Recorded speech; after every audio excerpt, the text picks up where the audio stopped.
Canada visitor visa application. That's what you're going to be talking about in today's video, and specifically the supporting documents you need to include in your Canada visitor visa application, especially if you have no relatives or friends in Canada and you're just gonna be staying by yourself. So you want to stick up to the very end of this video so you can learn more.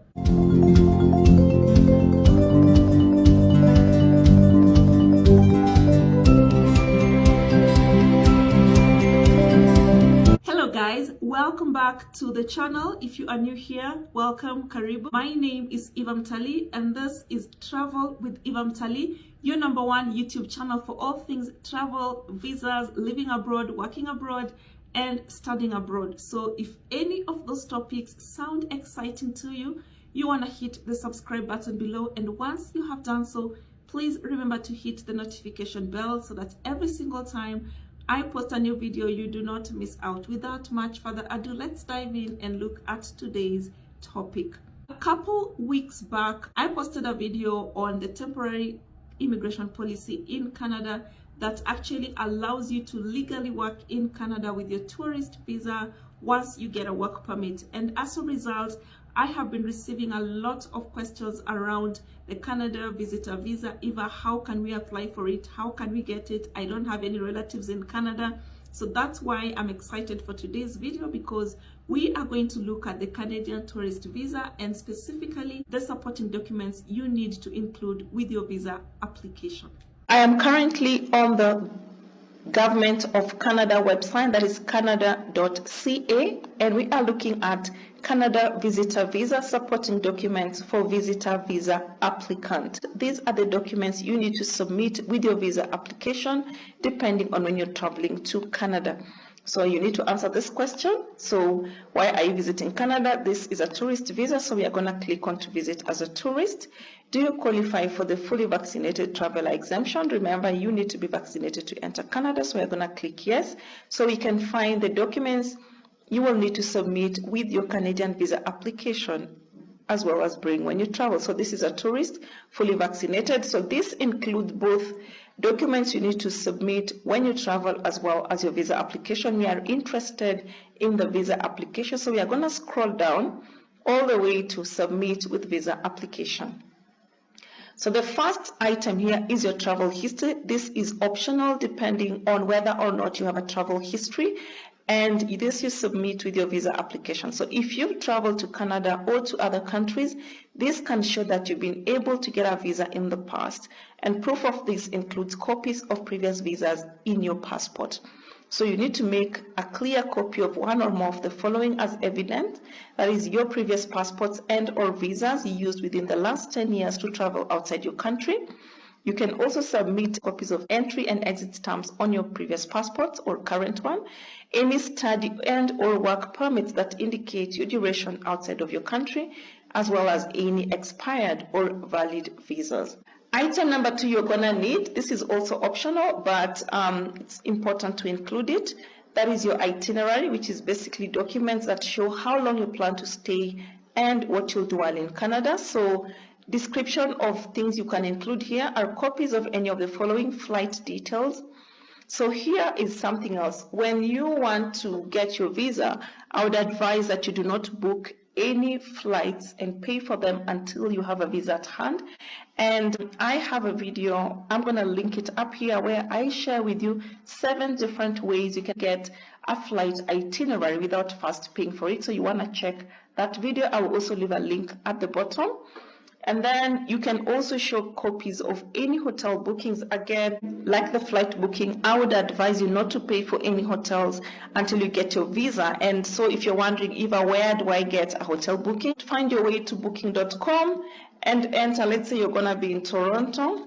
Click on Toronto and just put in the dates you want to stay in Toronto. So let's say I want to stay between 15th and check out on the 18th. Click on search, and I have here 176 properties found. So when you come here to search, we have destination, Toronto, check-in date, check-out date, 2-night stay, so I'm just one adult, that's fine. And then when you scroll a little down, you can filter by different factors. So let's say I want to filter by non-smoking rooms. I like to filter by very good.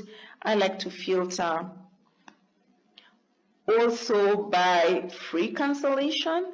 And something else you want to look at is if the hotel allows you to not have, like we have here, no prepayment. That's what you want to do so that they don't ask you to make any payments until you actually have a visa. And there's some whereby they will even say no credit card required. So let's see if we can find such. So we don't have any of those, but you can see here free cancellation, no prepayment needed. All these hotel free cancellation, no prepayment needed, free cancellation, no prepayment needed. So once you have that, go through, do the booking and print out your booking form and attach it as a supporting document. And remember, in case your visa is denied or you want to change the hotel, make sure you come back before the booking period has lapsed. And then we also have registration for an event. So let's say, for example, you can decide to go for a conference or something. So if you have any documents that support your registration for that event, please attach them as well. And then we have here the third supporting document you need is an account statement. This is also optional. However, I would highly encourage you to include it because it helps the visa officer who is going to handle your case to understand if you have enough money to support yourself during your stay in Canada. So what is needed is, of course, the bank name and contact. This allows the embassy to contact your bank or financial institution in case of any questions. And then you're also going to need proof that it is your account, so your name and your address must be clearly visible on the statement to show that the account is yours. And then in terms of the account details, make sure that your account has at least 6 months of details, including balances, to help the visa consular understand your financial situation. Number 4 document you require to submit with your Canadian visa application is identity documents. This is going to be your passport, and it could be regular, official, or diplomatic, depending on your particular situation. It could be an alien passport if you're a stateless person. It could be a U.S. permit to re-enter, that is Form I-327. It could be a U.S. refugee travel document, Form I-571, or any other travel document for non-citizens. So you need a clear color copy of your valid passport or travel document that you'll use to travel to Canada. If you have a passport, you must provide a copy of the page that shows your birth date and country of origin and pages with stamps, visas, or any other markings. If you have a travel document, it must be issued by a government and it must include your name, date of birth, document number, citizenship or residency status, photo, and expiry date if applicable. And then if you are using a representative, then you're going to need a completed IMM 5476 form. You need a completed IAM 5475 form, which is authority to release personal information to a designated individual. That is, you're going to use a representative. And then you're also going to need your family information. That is a completed IAM 5645 form. This is for every applicant who's 18 years or older. Another supporting document to include with your Canadian tourist visa application is your employer reference letter. Guys, this is so important, especially if you have a job.